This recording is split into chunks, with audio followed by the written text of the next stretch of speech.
Hachette Audio presents The Animals Among Us, How Pets Make Us More Human, written by John Bradshaw, read by Graeme Malcolm.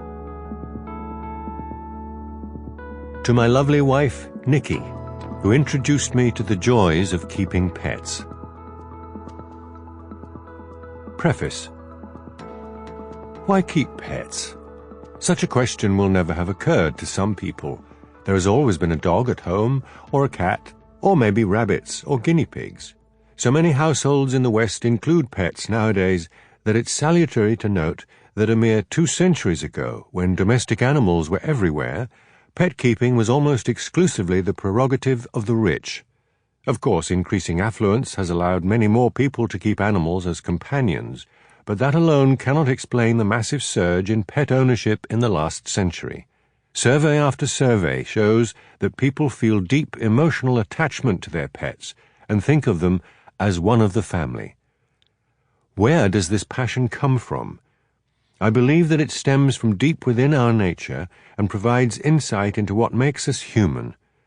Many of the Stone Age tribes whose way of life survived into the 20th century kept animals as companions. A capacity to regard animals as friends and not merely as food may therefore be as ancient as our species. It has never become universal, however. Lots of people feel no attachment to animals or inclination to keep them as pets. Any theory as to why pets are such an important part of many people's lives must take account of that fact.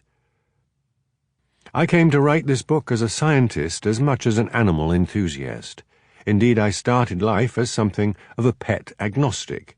My father didn't like cats or dogs, so there were no pets in my childhood, apart from those I encountered when visiting relatives and neighbors.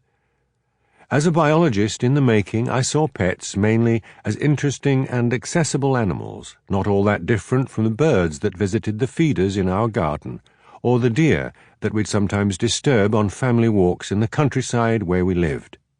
We'd inherited the tradition of walking, with or without a dog, from my mother's family. My wife, who had grown up with dogs, cats, and at one point an unintended greenhouse full of rabbits, introduced me to the joys of greetings from a wet nose and wagging tail, not to mention what still feels like the privilege of sharing a home with a purring but undoubtedly independent felid. Sample complete. Ready to continue?